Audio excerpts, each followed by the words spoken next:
Negara istimewa, amanat undang-undang itu kan ada dana keistimewaan tuh. Nah, saya kira dana keistimewaan bisa dialokasikan untuk mengatasi persoalan sampah di DIY. Sehingga dana keistimewaan tidak sekedar untuk hal-hal yang sifatnya kebudayaan dalam konteks kecil disebut seni, tetapi bagaimana dinamika kehidupan bermasyarakat juga harus didanai dengan dana AIS. Salah satunya adalah pengelolaan sampah.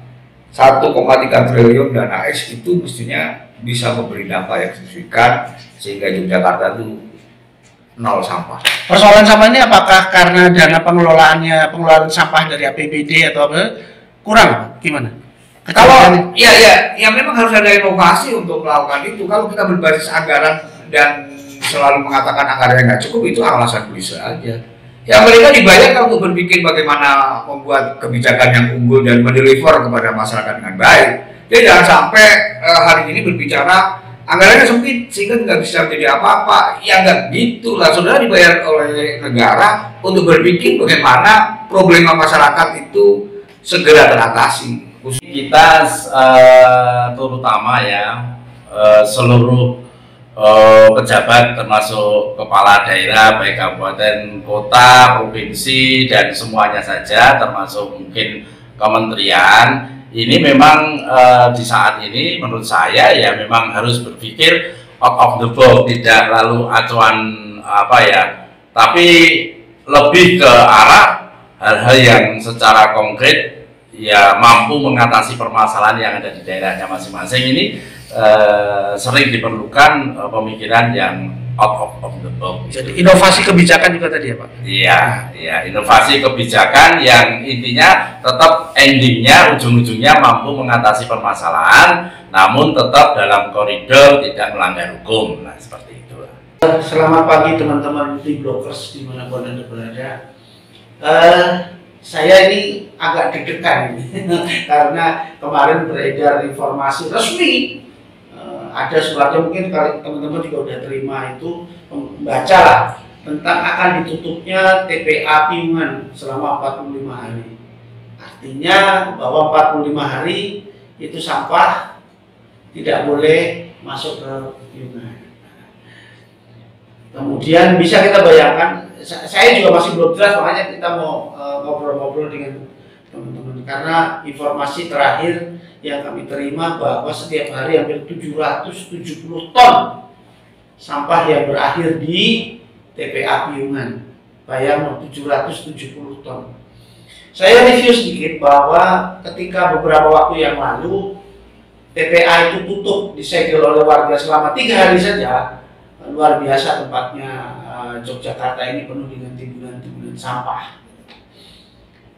Saya nggak ngerti ini akan seperti apa, apakah pemerintah daerah di Kartamantul, Sleman, Bantul, kota itu siap juga untuk menampung sampah di masing-masing daerah dan bagaimana penanganannya. Dan saya di studio ini kedatangan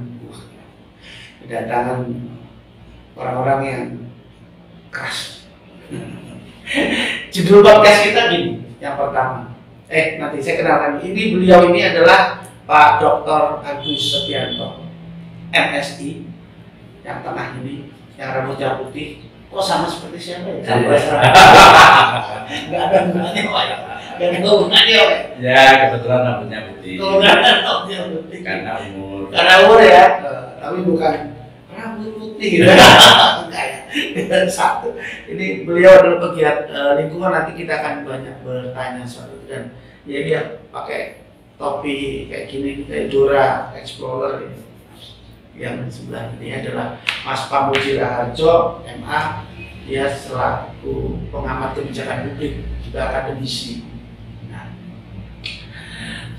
Pak Agus, ini saya Pak Agus dan Pak Haji itu, saya judul kita kali ini gini, apakah sampah itu akan menjadi sumpah serapah? Nah, itu. Nah, sekarang saya mau tanya dulu nih kepada Pak Budi. Sebetulnya Pak Agus Setianto, Pak, sebetulnya pemerintah kita itu mau menempatkan sampah itu sebagai apa sih, Pak?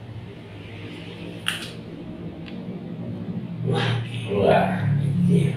Coba memandang sampah itu, Bapak kan bagian lingkungan. Iya. Artinya kan Bapak juga masuk ke berbagai sektor. Betul. Kan ada cara orang melihat sampah. Kalau misalnya ada di beberapa daerah melihat sampah itu sebagai bagian dari berkah, kan gitu. Pemulung melihat sampah, oh berkah gitu, kan gitu. Terus industri plastik melihat sampah ini sebagai bagian berkah gitu. Nah, kalau pemerintah dalam pandangan Bapak sebagai pegiat lingkungan itu, pemerintah melihat sampah itu sebagai apa, Pak? Ya, terima kasih ini Mas Dwi gitu ya. Atas kesempatannya pada saat ini saya selaku pegiat lingkungan yang sangat cinta terhadap lingkungan, terutama juga lingkungan yang ada di bumi pertiwi kita ya, Republik Indonesia. Ya, termasuk sebenarnya dunia, tidak hanya Indonesia saja. Karena memang sampah ini bisa berdampak negatif terhadap bumi kita. Ya, sehingga bumi kita yang satu ini kan dihuni oleh seluruh masyarakat, seluruh manusia di dunia, sehingga harus kita jaga. Ya, kalau ini dari sudut pandang saya sebagai pegiat, ya melihat pemerintah ini ya artinya mungkin pandangan saya bisa tidak tepat karena kan dari luar ya. Kalau pandangan pemerintah itu menurut saya sudah ada tertuang di dalam baik undang-undang, PP maupun peraturan menteri. Ya bagaimana sampah itu, apa yang disebut sampah, bagaimana mengelola, bagaimana memperlakukan sudah ada di dalam undang-undang, peraturan pemerintah dan seterusnya. Ya kalau saya dengar ya memang ada perubahan dari sudut pandang. Dulu setahu saya yang menganggap bahwasannya sampah itu menjadi beban lingkungan, beban semuanya baik masyarakat maupun pemerintah, satu sebagai beban, yang kedua sebagai barang yang sudah tidak bernilai. Ya, ini kita buang, sehingga membuang pun memerlukan tempat, memerlukan cara dan seterusnya. Ini kan harus beban yang memerlukan biaya, kan begitu. Nah ini kelihatannya maunya sudah akan ada perubahan paradigma. Dari dulunya sampah yang namanya sampah itu barang yang dibuang menjadi beban, sekarang maunya mungkin sudah mau menjadi sumber daya yang bisa bernilai ekonomi. Tidak seluruhnya itu menjadi beban. Nah, itu idealnya maunya seperti itu kelihatannya. Jujur saja seperti itu. Tapi dalam kenyataannya, dalam implementasi pola pikir, pola konsep dengan pola tindak dan implementasi sering-sering belum seiring sejalan. Artinya barangkali konsep yang memandang sampah itu sebagai sumber daya yang bisa bernilai ekonomi, yang masih bisa bermanfaat, dalam implementasinya supaya bisa benar-benar seperti itu masih memerlukan waktu dan memerlukan tahapan. Ini tidak lain dan tidak bukan, ya diperlukan oleh seluruh pemangku kepentingan, baik itu pemerintah, juga anggota dewan maupun para masyarakat dan pegiat sosial yang lain. Nah ini yang memerlukan tadi bagaimana implementasinya ini lalu bisa harmoni dan benar-benar terwujud seperti itu. Ya ini lalu belum terwujud seperti itu, khususnya DIY ya terjadi lag ya antara ya ini belum siap lalu sudah belum siap semuanya memandang sebagai sumber daya, belum semuanya bisa mengendalikan itu yang namanya sampah. Saat ini sampah yang harus dikelola dalam hal ini oleh masyarakat dan pemerintah tadi sudah disebut 70 ton per hari. Nah, lalu kenyataannya seperti ini, lalu perlu persiapan sehingga harus berapa ditunda 45 hari. 45 hari, Pak. itulah kenyataannya seperti itu. Saya mencurigai pegiat lingkungan yang satu ini teman-teman, bahasanya kok ya birokratis gitu. Tapi nanti kita kelihatan, waduh penuturannya sangat birokratis. Saya masih ngejar Pak Agus nih, nanti Mas Haji. Pak, ketika persoalan sampah piungan itu kan bukan persoalan 1 hari, 1 bulan, 1 tahun ini, Pak. Betul. Itu kan bukan persoalan. Berarti Anda sudah tahu penampakannya. Ini kan persoalan lama gitu loh, Pak. Artinya, Betul sekali. apakah pemerintah ini secara pegiat lingkungan, apakah pemerintah itu ya dalam melihat sampah piungan lah Pak, piungan dulu, kebijakan-kebijakan yang diambil itu, ini kan harusnya dalam ceritanya 14,4 hektar itu kan yang terpakai 12, sekian hektar itu kan sekarang sudah tidak menampung, dan itu harusnya ditutup udah kira-kira 5 tahun atau 6 tahun yang lalu. Nah, pada saat proses persoalan itu Pak, sebagai pegiat lingkungan gitu loh, maksudnya apa yang salah dari kebijakan pemerintah? Ya, ya ini saya tidak pada posisi menilai, membenarkan atau menyalahkan. Ya. Saya bicara memang terkait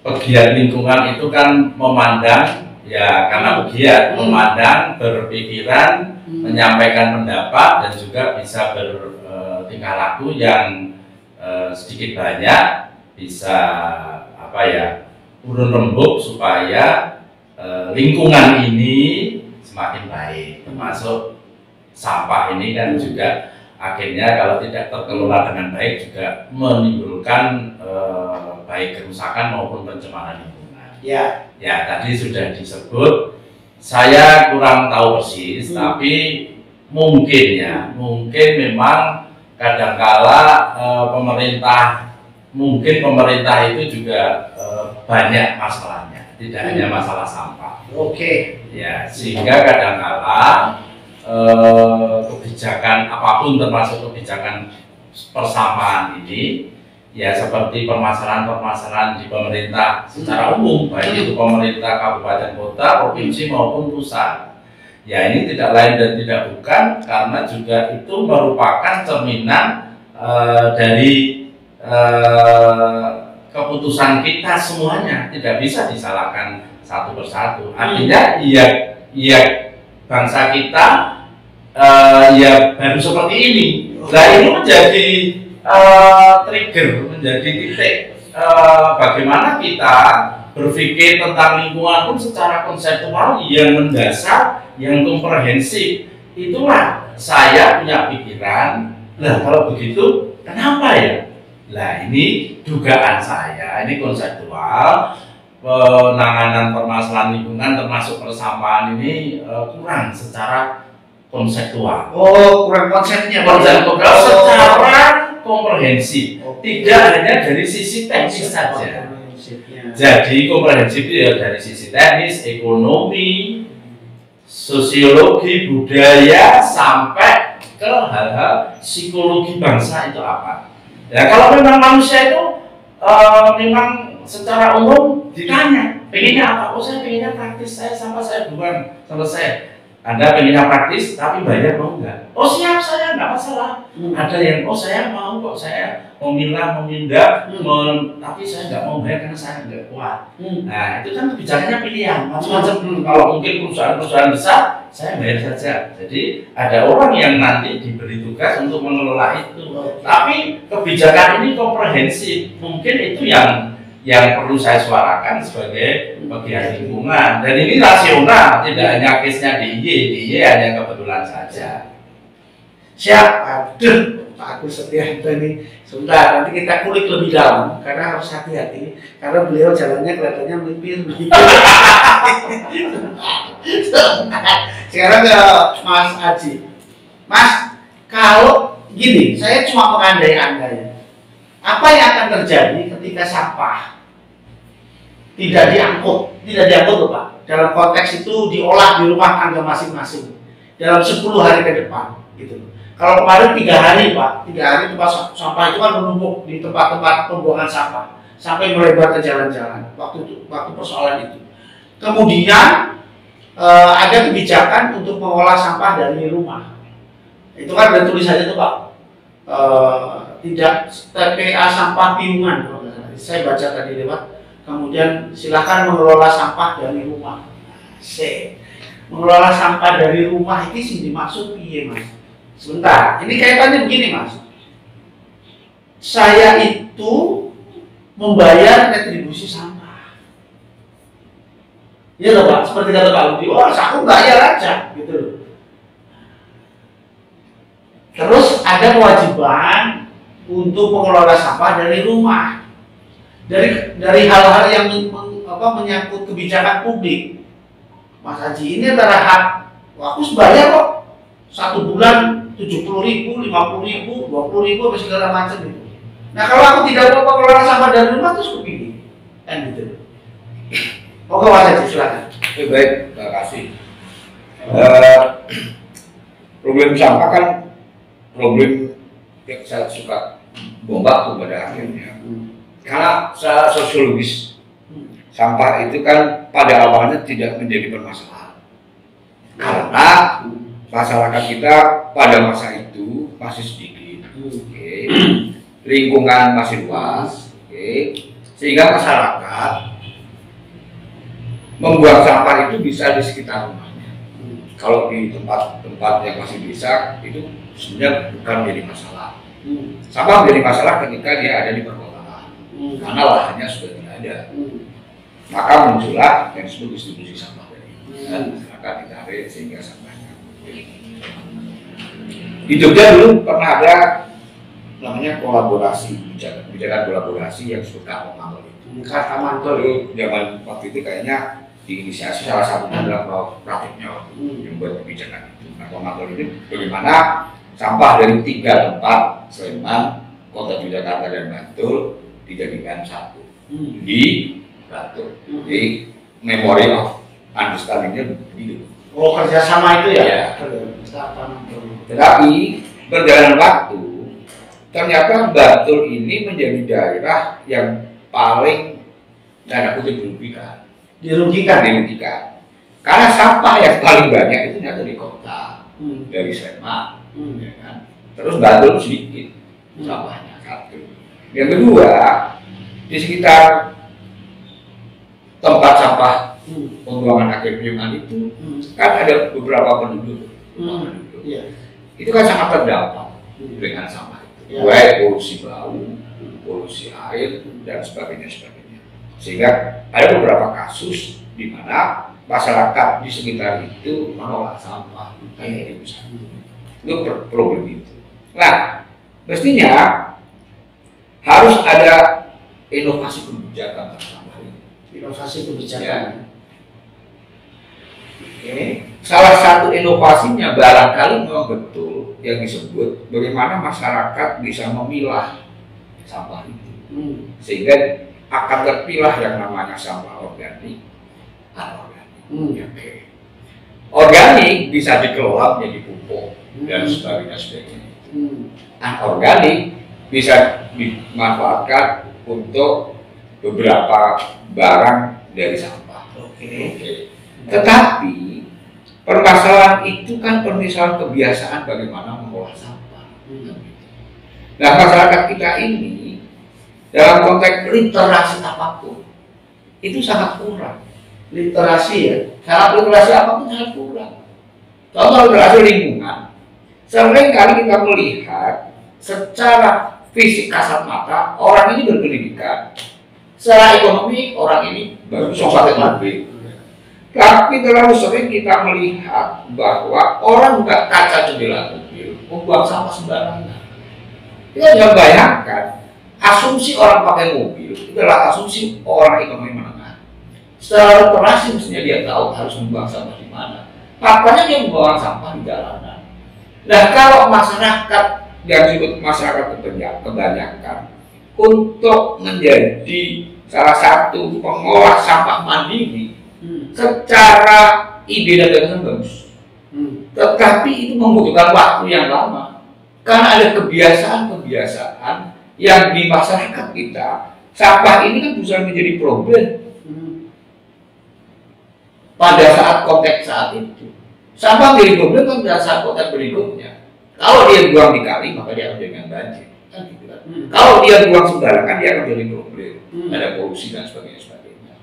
Jadi menurut saya, kebijakannya tidak sekedar untuk mensosialisasikan bagaimana masyarakat itu mengetahui bagaimana mengolah sampah, tapi juga harus dari kecil, dari awal, bagaimana mengolah sampah itu menjadi penting.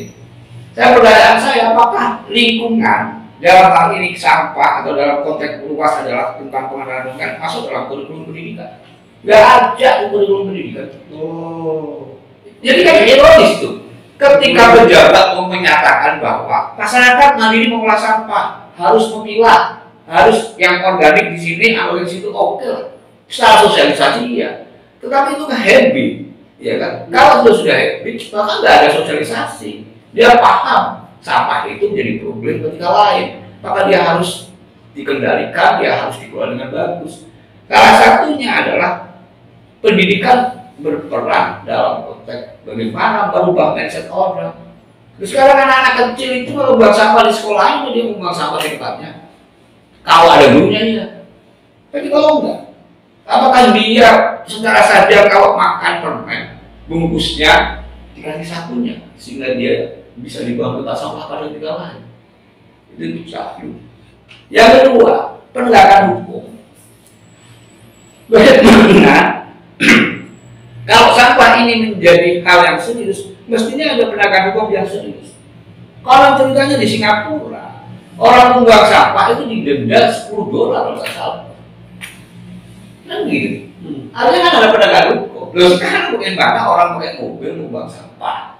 Mestinya kan itu menjadi bagian yang harus ditegakkan. Jadi polisi sampah mestinya ada. Wah, saya sudah. Jangan nanti kita sambung lagi, ini menarik. Saya mau kembali ke Pak Agus nih Pak. Pak, ini saya bertanya nih Pak, sudah terlambat nggak Pak? Kita itu kayak seperti kata Pak Agus untuk merubah mindsetnya itu dengan problem yang paling dekat saja di Piungan ini. Sudahkah kita terlambat atau masih bisakah dalam konsep tadi Mas Haji berbicara soal ada kurikulum lingkungan pendidikan, Pak Agus tadi berbicara soal bagaimana merubah mindset tentang sampah. Lah kita sekarang ini terlambat orang Pak gitu.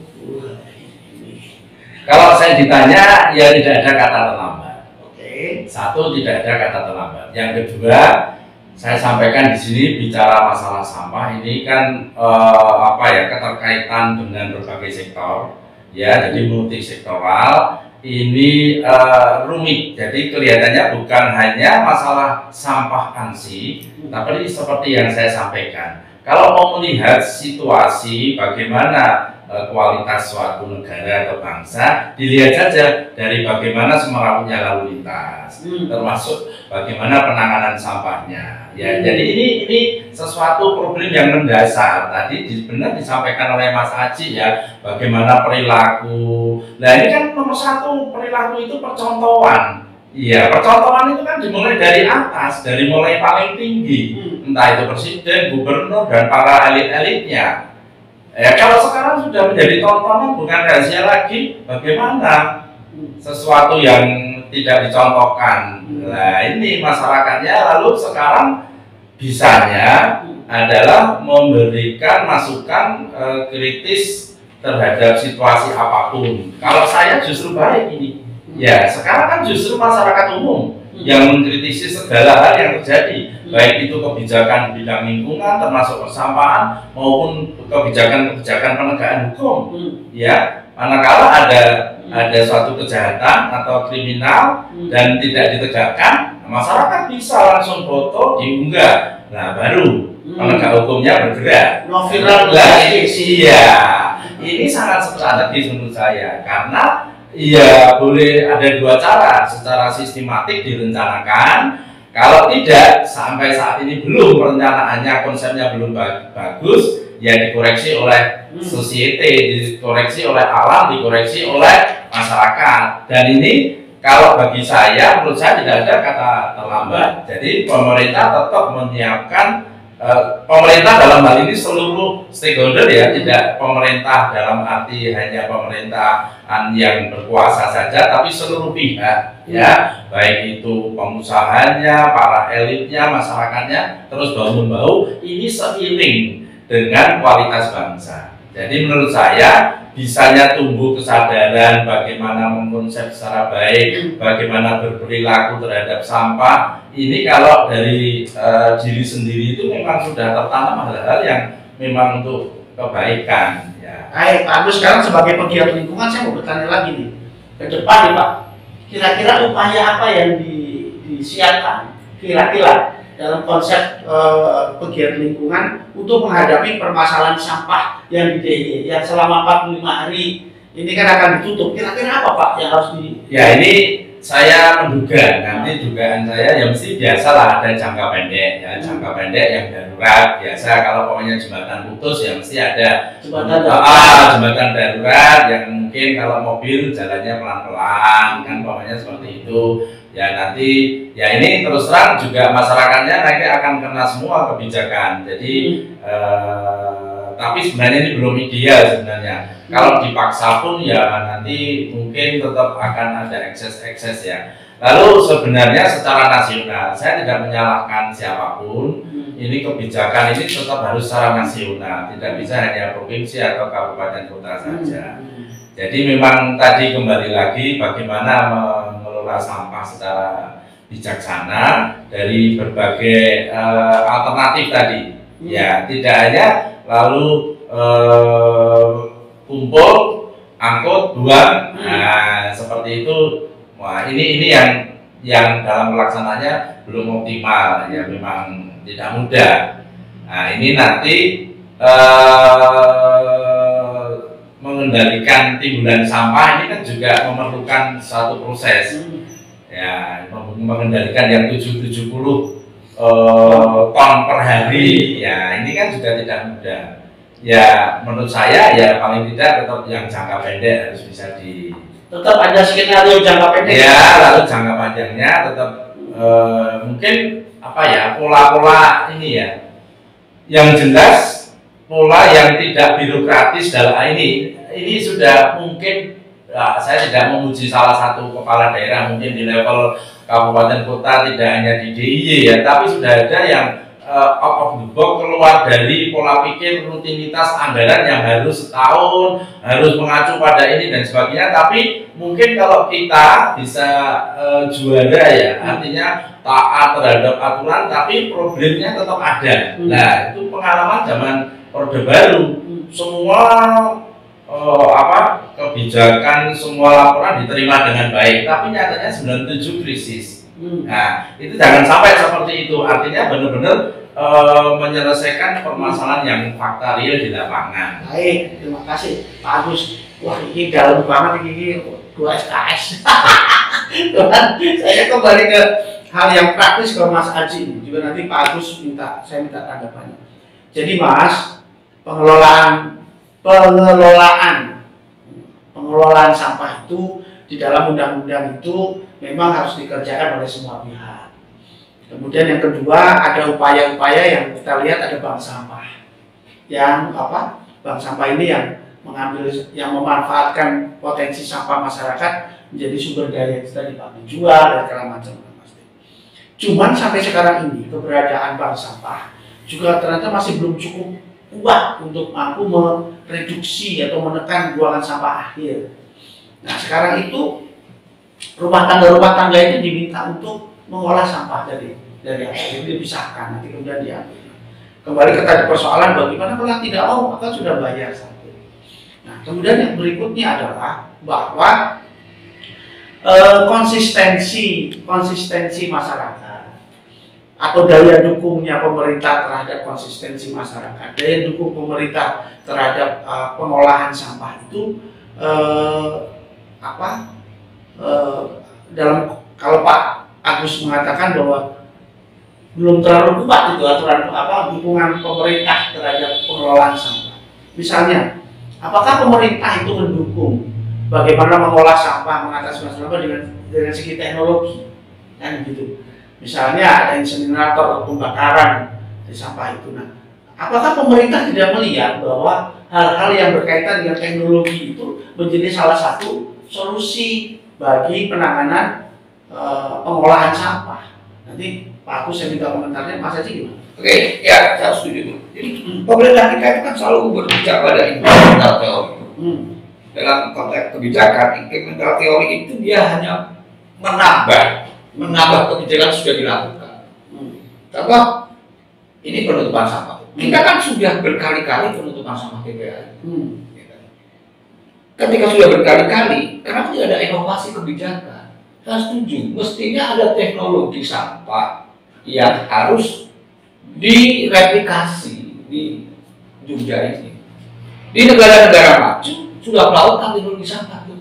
Sampah diolah bisa, artinya ada sebuah pabrik yang mengolah sampah, basisnya teknologi, kan gitu. Nah, karena saya yakin ini incremental teori dipakai oleh para pengambil kebijakan. Dia hanya menutup, kemudian buka lagi. Masuk lagi sampah, menutup lagi, buka lagi sampah. Artinya tidak ada inovasi kebijakan. Harus ada inovasi kebijakan. Pengolahan sampah harus berbasis teknologi, mau tidak mau tuh. Apa kita punya kampus besar-besar ya? Mestinya iya. Di UGM ada pengolahan sampah tuh punya di Sleman kalau nggak salah. Ya, ada sampah-sampah UGM masuknya kan di Sleman. Dia bisa diolah di sana. Nah, mestinya provinsi, nah menurut saya sampah menjadi domainnya provinsi. Gitu. Ya, tidak hanya kabupaten. Maka provinsi harus menyediakan dana dan lahan untuk membuat semacam pabrik pengolahan sampah. Gimana Pak Agus? Ya, ini seru memang. Waduh, gimana ya? Kalau bicara sampah nggak cukup 1 atau 2 jam itu nggak cukup. Jelas. Ini padahal kita terbatas. Ya sudah, tidak apa-apa. Tapi tadi yang disampaikan oleh Mas Haji itu ada benarnya, ya, teknologi harus dimanfaatkan. Cuma ini mungkin ya saya melihat dari luar, ya segala sesuatu itu kan juga ini keuangan baik itu pemerintah daerah provinsi maupun kabupaten itu kan juga tidak tak terbatas, artinya tidak melimpah ruah bebas ya. Sedangkan betul ada teknologi insinerator ya dengan cara dibakar dan sebagainya, itu kan memerlukan biaya tinggi ya. Kalau ini dipandang oleh sebuah unit usaha, katakanlah itu umpamanya ada perusahaan X ya, entah perusahaannya pemerintah kabupaten atau provinsi ya, itu bisa, tapi kelihatannya belum BEP belum menguntungkan, sehingga memang cukup sulit untuk mencari investor yang sekaligus ya bisa, otomatis kan investor menggunakan teknologi ya, ini yang sekaligus dia mengelola dengan biaya tertentu memperoleh manfaat, ini masih ada benefitnya, itu yang sulit. Jadi investornya nggak mau mengelola sampah karena tidak menguntungkan. Lah kan sudah bukan rahasia lagi, makanya setengah mati untuk pengelolaan sampah lain dengan pembuatan jalan tol kebutuhan saya pak. Lain jelas setiap menit berapa yang lewat ditarif sekian. Oh iya, itu sama gitu ya. Sekarang ini kan mindsetnya kan masih retribusi. Retribusi itulah kenyataan rakyat kita. Zaman dulu sampai puluhan tahun harga retribusi entah itu engineering atau sampahnya sangat murah, mungkin masih 1.000. Ya, sekarang sudah agak lain. Retribusi itu jiwanya bukan bisnis murni. Ya, ini harus masih ditanggung oleh pemerintah. Tapi sudah ada imbalan. Itu jadi memang problemnya terkait, makanya saya bilang tadi ada ekonomi, kebijakan dan lain sebagainya. Baik, jujur seperti itu.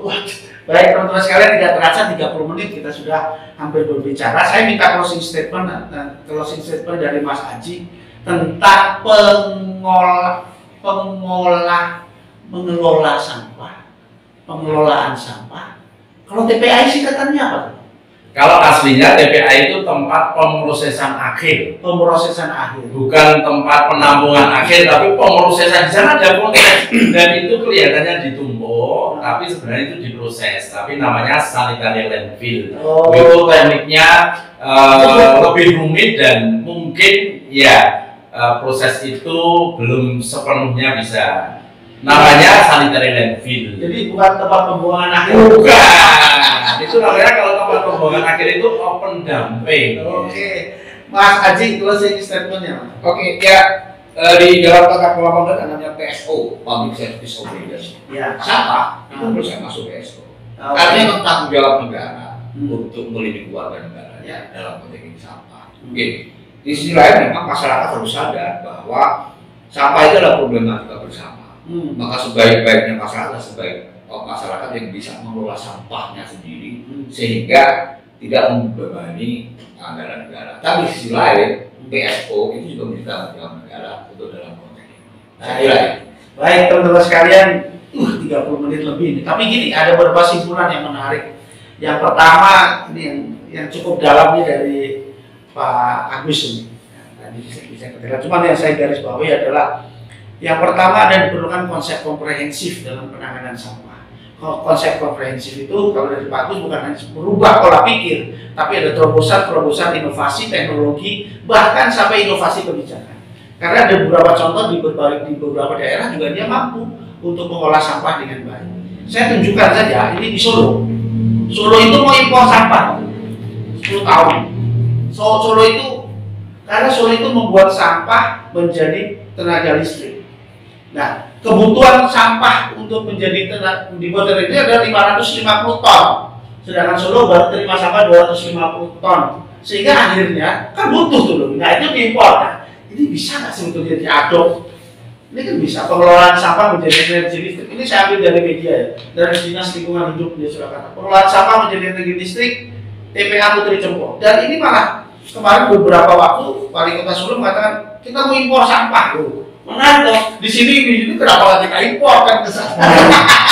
Tapi ini gagasan yang cukup menarik. Jadi tadi ada konsep-konsep komprehensif dan motivasi-motivasi yang harus dikerjakan dalam mengelola sampah. Kemudian yang kedua yang kami catat adalah masih diperlukan literasi pengelolaan lingkungan. Ya Pak Agus ya tadi Pak Agus mengatakan bahwa ada literasi pengelolaan lingkungan. Itu bagi masyarakat harus betul-betul disadarkan. Mas Haji contoh, bagaimana kita mau ngomong soal sampah kalau masih naik mobil itu buang. Padahal dia orangnya well educated, sudah ekonominya cukup mapan, tapi masih buang sampah. Kemudian juga saya catat lagi di sini adalah peran pemerintah yang lebih serius dalam menangani permasalahan sampah, termasuk penegakan hukum atau law enforcement yang ada di tempat kita. Misalnya kalau buang sampah di kali denda ya Pak. Iya betul. Denda apa yang itu di Singapura buang sampah itu didendakan. Ini yang menjadi hal penting yang harus kita kerjakan. Nah, teman-teman sekalian yang masih menjadi PR kita belum bisa membayangkan bagaimana 10 hari ke depan dan apa upaya komprehensif dan inovasi kebijakan dari pemerintah dalam mengatasi masalah sampah. Ini tadi Pak Agus sudah mengatakan nanti akan ada keadaan darurat ini yang pertama keadaan darurat. Baik teman-teman sekalian, sudah 35 menit. Terima kasih sudah menyaksikan obrolan kita. Mudah-mudahan ini dari memberikan sedikit pencerahan kepada teman-teman semua. Terima kasih Mas Haji, terima kasih Mas Agus. Nanti kapan-kapan kita akan ngobrol lagi terkait bagaimana perkembangan. Soalnya masih 45 hari ke depan ya. Kita nggak tahu 10 hari ke depan. Kebijakannya kan seperti itu. Baik, terima kasih. Dan demikian teman-teman sekalian. Salam tim dokter. Ini Mas salam kita Mas. Nah.